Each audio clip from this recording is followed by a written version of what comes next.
Siri, what's on my calendar for today? Today, you have the 5EP podcast. Would you like to keep it on your calendar?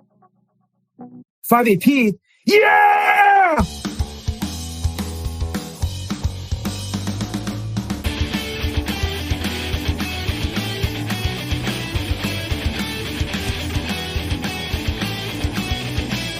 Welcome to the 5EP podcast. Interviews and conversations to guide the genesis of personal development.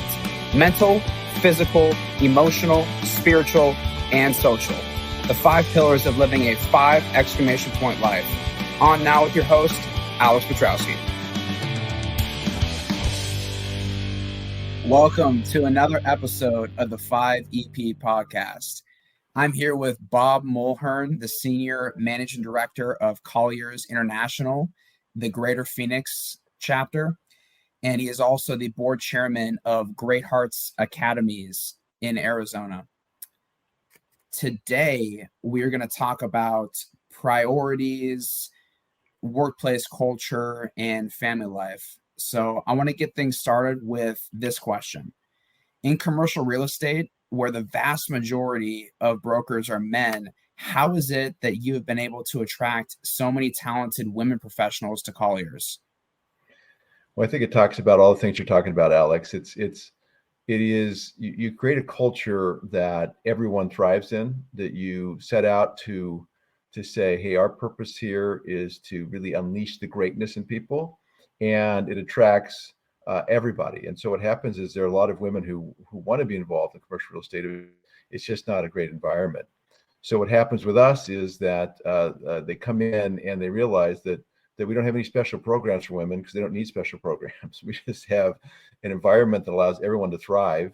And so we have 25% women where, again, a lot of our competitors have very few, if any, mainly because they don't have the culture that just allows everyone to succeed and excel.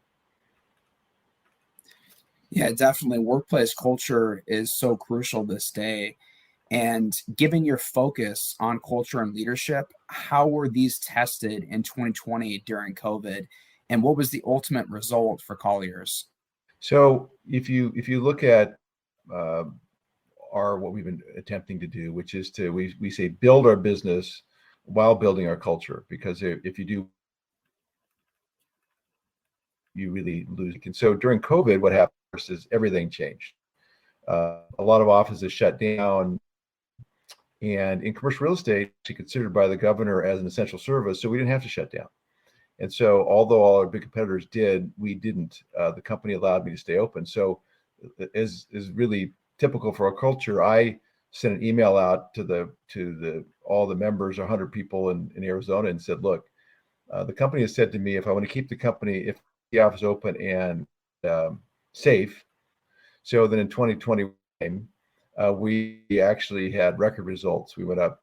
Everybody went up. We went up %. We went from a $30 million business to $50 million business in 1 year, mainly because we stayed strong through the downtimes. And so what it's been encouraging to us is says, look, our culture works in downtimes because we did really well during COVID. We stuck together, and it does. And in the uptimes, we did well too. And of course, now with all the mortgage issues out there in banking, that we're back in these kind of choppy waters, and everybody's confident that we can keep this thing going.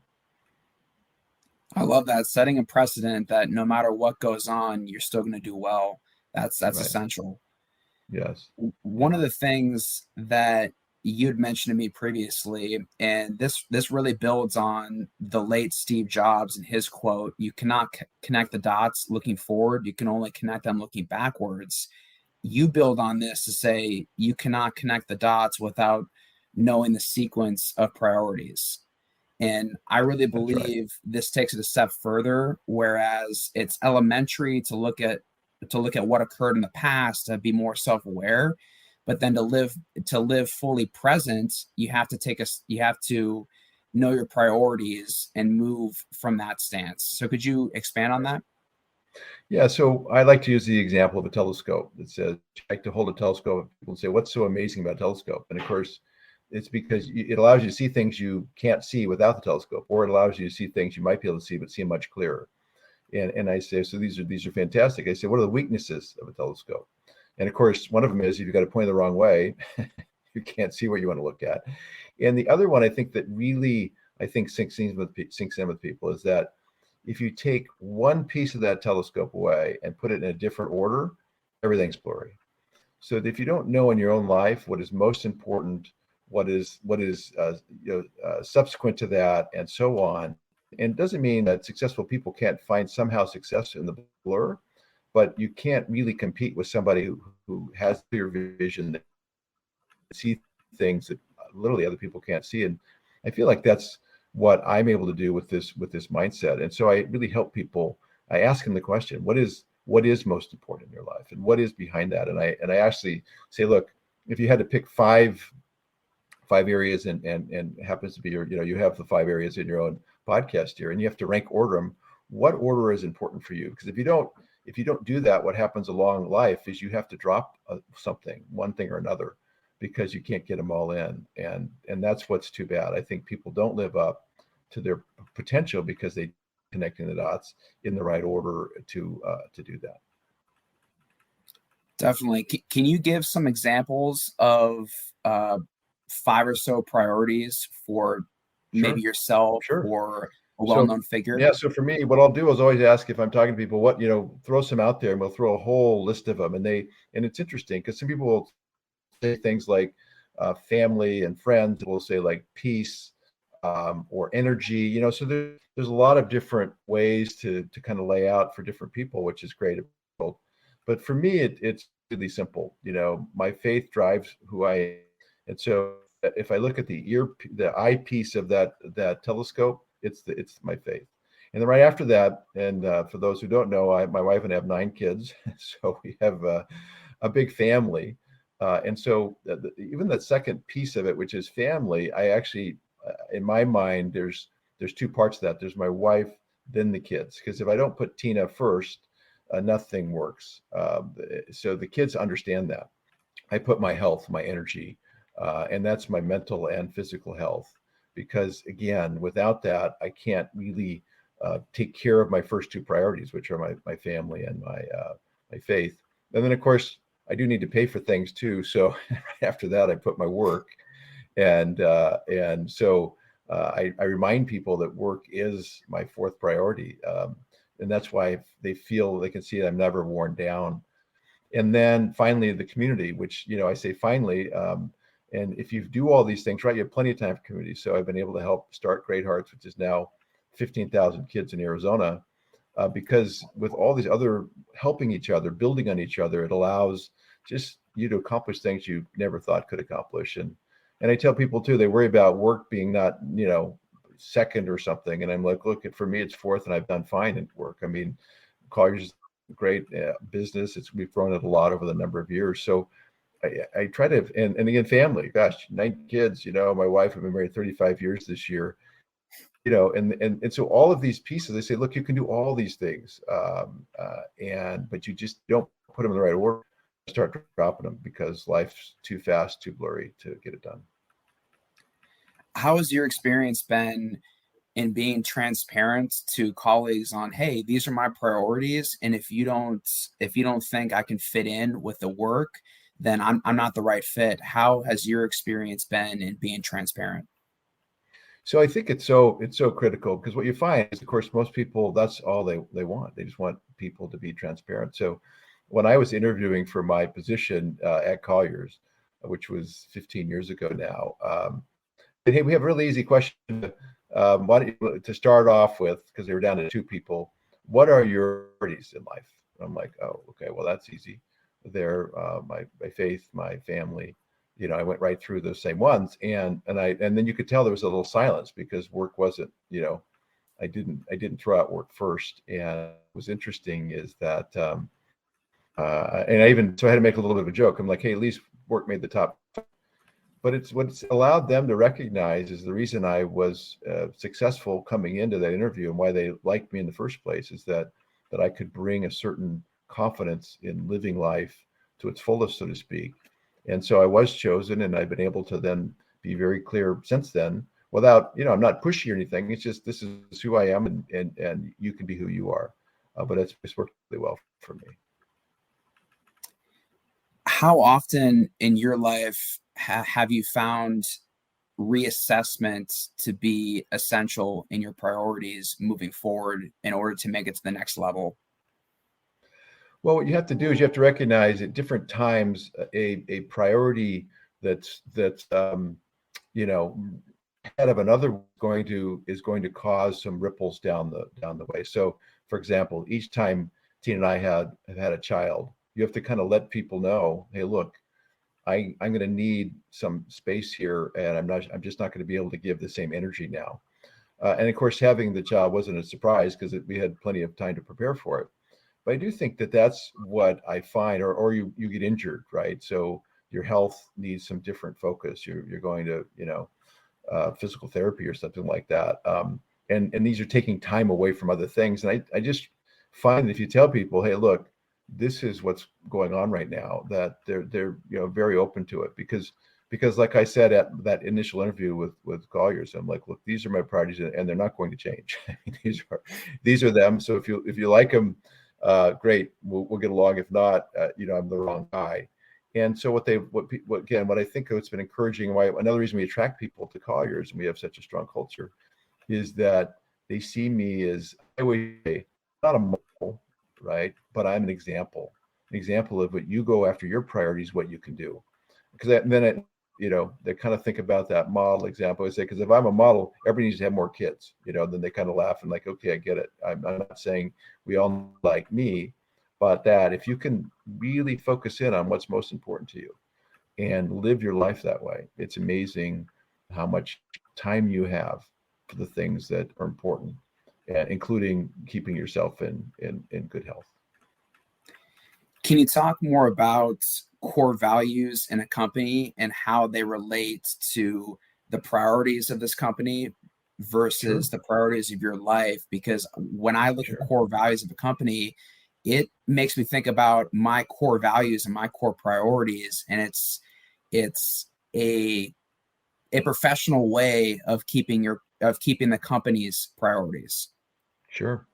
So I'm a big believer that you have to provide people a vision of what you're trying to accomplish. So at Colliers, I have this little triangle in my office, and it kind of represents our culture. And right up top, it says we will respect and appreciate each other. Okay, that's it. There's no long paragraph on that because I always say, hey, if that's not enough, this is the wrong place. And then just to the one side of it and the other, one side says we are going to compete with honor. Again, no long explanation. If you don't understand what that means, well, again, this isn't going to be a good place for you. And then on the other side, it says we're going to collaborate and learn from one another. Okay, so this is not a complicated thought process. This is who we are. And then there's a kind of the lower tiers, which is, hey, we're going to be active in the community. We're going to keep balance in our lives. We're going to have fun. We're going to keep learning, and then also we're going to have leadership that listens. And so that is who we are. And I remind people, because I have another triangle right next to it, which I call this more the economic triangle. I'm like, look, if you like this triangle, you'd be very happy here. You make a penny because we're a commission place. So this is what it takes to kind of get to the door. We have a whole nother vivid vision on how actually people are successful here. But this first one is what makes this place different, because that's what we want. And what's interesting, Alex, is that as compelling as that is to me, I mean, it's exciting for me to go into work and to work here. It actually repels certain people that don't in the 100% commission world, to say, I don't really want to have to respect and appreciate each other, people. I want to be able to leverage and kind of work my way to the top of the list, so to speak. And so I think a vivid vision actually attracts and repels people over time. And so it makes my life easier because people self-select to say, you know what, that's not my deal, which is perfect, because they know what it is going in. And so I really like having a vision, and I appreciate you asking that question. Yeah, it sounds like it's a firewall for all the potential bad applicants to say, hey, Right. This up front. If this doesn't align with you, we're the wrong fit. And that takes Right. a lot of time and effort away from working with bad applicants, and it could be spent doing other things that are more productive. So Right. I Yeah. I find that I applaud you for that. Thank you. And it's interesting because the first one, respect and appreciate each other. The staff has a more more graphic description, but we call it the no jerk rule. And so we say, look, if you're a jerk, this is just not the right place for you. And I actually have had people that I've talked to, and someone will say, hey, how'd you like your time? How'd you like your conversation with Bob? And one guy literally said, I don't think I can work there because I'm kind of a jerk, and he knew Wow. it. And so I said, well, maybe if you come here, you won't be a jerk because we'll bring out the best in you. But I guess we'll never know. Yeah. Well, I'm glad that he was self-aware enough to Yeah. say that. So, Yeah. And because we were so clear about it. I mean, that's what's nice. I mhm. mean, again, to your point, it is a firewall, and it does keep us from spending a lot of time on individuals that really aren't, they're not going to be happy because they're going to come in and they're going to realize that the way they like to do business just can't, it doesn't work in our office anyway. And so it's really good for them, good for us. Definitely. And with working at Colliers for so long, what are characteristics that you found to be a common trend between those who have been successful in that workplace environment? Yeah, so I make it, that's what's nice because you have a lot of, we have young professionals that want to come get into real estate, and they're asked, they're interviewing different places, and they ask me, what does it take to succeed here? And I said, look, it's really easy. And I'll just tell you the common traits people have that are successful here. And the first one is they have a defined specialty within the market. We're not just brokers in our office. There's not just office brokers. There's office brokers that work a certain size or they represent the tenant or landlords. So first of all, you're defined who you are. You have an identity that's easy to understand. But then also, besides that you have to have people that are willing to collaborate with those around them. And so we have people that are very cooperative within all the different tools available to them. And of course, have a deep client appreciation for clients. It's no surprise to be successful in our office. You have to be proactive, and you must be ambitious. The best brokers, who would have thought, are ambitious people. And I said, so these are the traits that if this defines who you are, how you want to do business, we can help you again work all of your energy into becoming a specialist in an area with deep market knowledge, and again, if you have the ambition and the drive, we're a good place for you. And it does help remind people that it's not complicated. It's just not easy to do.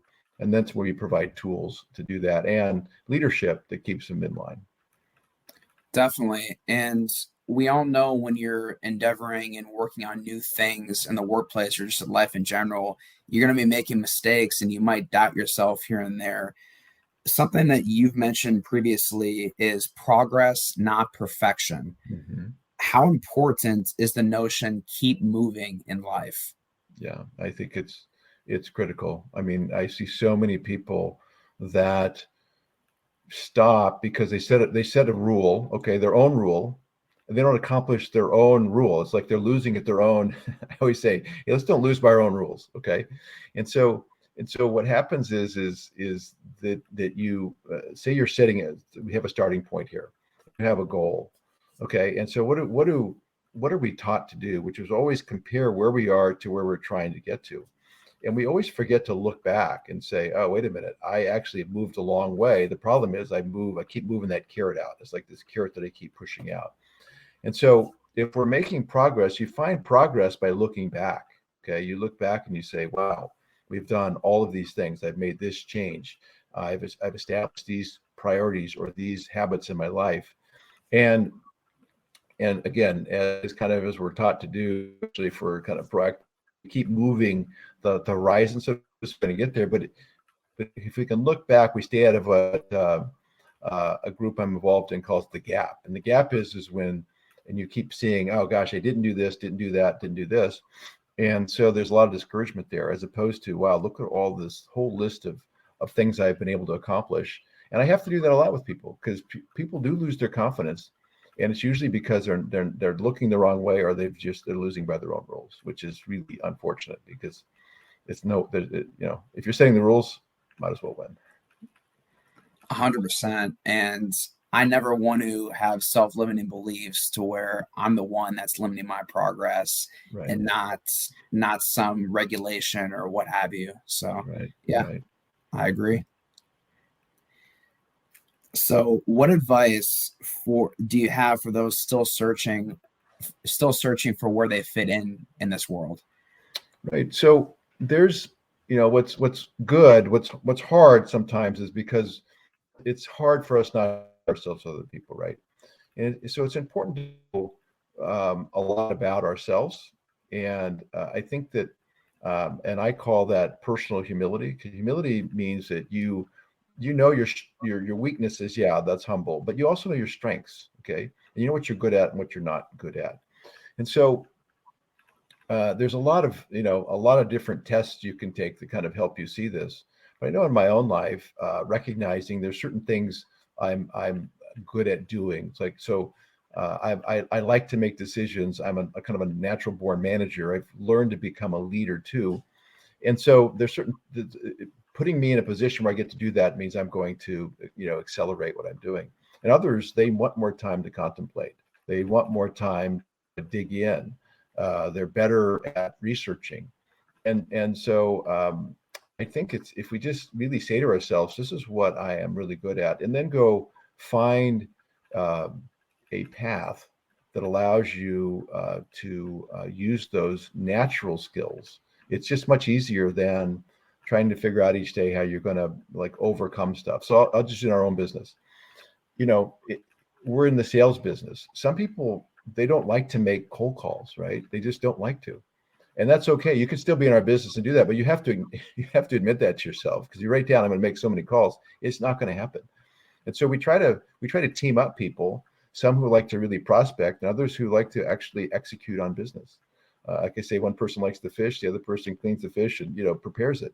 And so we just need to find our own spot in that. And if we feel like what we're doing, that we're not thriving at it, a lot of times is because we've accepted a role or accepted responsibilities that just don't really line up with what we love to do, what we're good at. And there's a lot of opportunities out there in every type of field.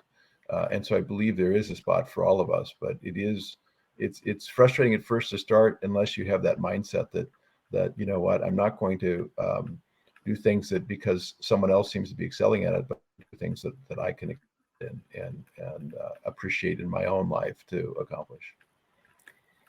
How can someone in the early stages of their career really foster and nurture their leadership that's within them and make that a priority at that stage in their career? I think you have to define for yourself what leadership is, right? Because I think all leaders, right? There is, I mean, I start right at home. I mean, I have my biggest leadership, my biggest responsibilities are at home with the family. And so we all have coworkers, we all have friends, we have brothers and sisters, or whatever those spheres of influence. And so the way to positively influence that is to have your definition of what leadership is. And my definition is virtue in action. And of course, when I say that to people, they're like, what does that mean?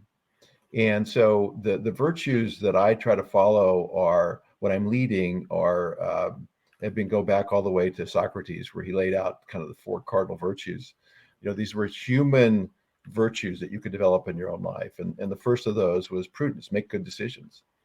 And you say, okay, well, how do I know I'm making a good decision? Well, that's the first step, is you need to do the things it takes to make a good decision. You need to either counsel other people, you need to research, whatever that is, because it doesn't do any good if you don't start off in the right path, right? Secondly, then you have to take action on that. Courage. You need, right after prudence, you need courage. And again, a lot of people can make a decision, but then they just can't take that next step. Okay, so we need that. And then after courage, we need self-mastery. Because what happens when you make a decision, you start to act on it, then you feel the pushback from all kinds of different forces. It could be your own doubts, like, "Is this a good idea?" To other people saying, "Why are you doing that?" Right? So you take Great Hearts. When people were like, "Okay, let me get this straight. You pulled your kids out of a really good school, and now you're putting in this charter school no one's ever heard of." And of course, but it was a great school, and we stuck with it. So you have to have that self mastery. And then finally, the final piece of mine is this idea of justice. Treat everybody the way they deserve to be treated. And most people deserve to be loved, to listen to, appreciated. And so it's not justice. And some people deserve, what we consider the system sometimes. There is some push, you break the rules, but those people aren't breaking the rules. They're just trying to move forward. And then finally, on top of that, those were really Socrates's. I read an author that said, on top of that, you need magnanimity. You need to have this great vision for others. And that's where that idea of the greatness in other people finally is kind of what I'll call fraternal humility, which is I'm doing all this for those. So at Colliers, I'm successful mainly because I'm not worried about anything other than helping everybody succeed. And guess what? When they all succeed, we do really well. So for me, it's just a matter of and people will just maybe lay it out differently, but you can see I'm very clear on what leadership is for me. So I think for you, the sooner you can say this is what leadership will be for me as I execute on it, that you'll be able to actually take action on it. Definitely. And when you're reaching those stages of self-mastery where you're putting your own touch on certain things that really showcases your unique self, and when you get peer pressure saying, "Hey, that's not how things are done," but they don't know that you're reaching your own form of self-mastery, how do you stay the course and find that courage to still go with it, even though you're not getting buy-in from people that are external?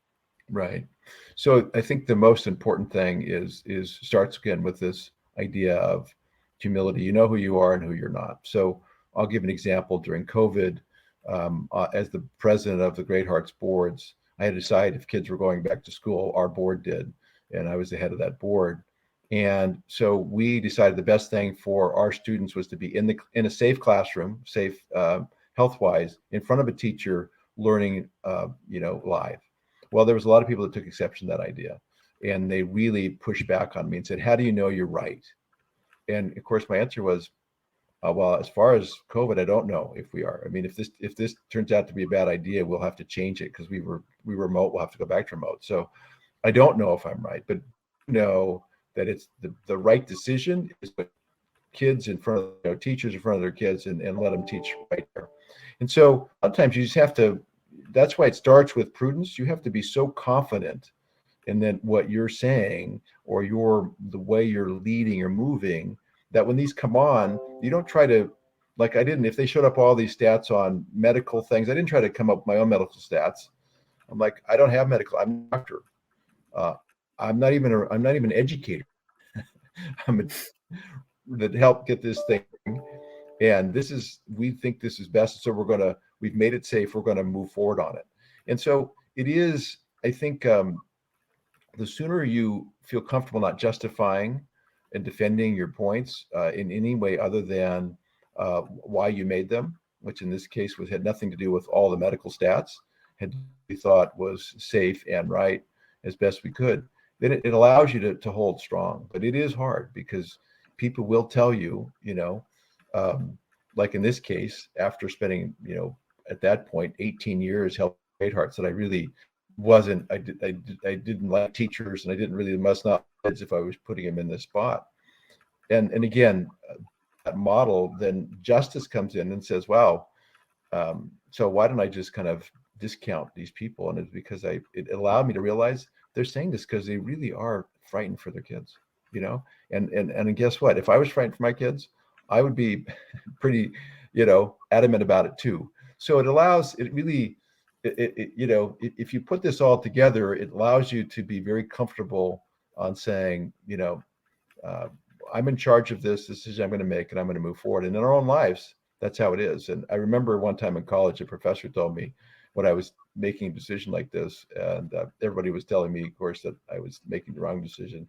He said, Bob, I'm just going to tell you one simple statement. When you're in charge, you're in charge. When you're not, you're not. Okay. And in this particular thing, you're in charge. And so other people complain, just like you might complain when you're not in charge, but don't forget that. And then also on the other side, what keeps us from, complaining too much about other things, when we're not in charge, we can't, get all fired up about things we have no control over. So I think that's something that college professor gave me way back a long time ago now, because I'm getting to be an old guy, right? Is that, that it's given me a lot of peace through the years, that if I'm in charge, I'm going to keep moving forward despite what people think, especially in my own life. And then the things I'm not going to spend a lot of time vocalizing my complaints, because I really can't change that. I'm going to stick to the things I can impact. You've been listening to the 5EP podcast with Alex Petrowski. Interviews and conversations to guide the genesis of personal development. If you enjoyed the show, share it with friends and family and on your social media. And feel free to send us your feedback. Until next time, thank you for listening, and live your 5 exclamation point life every day.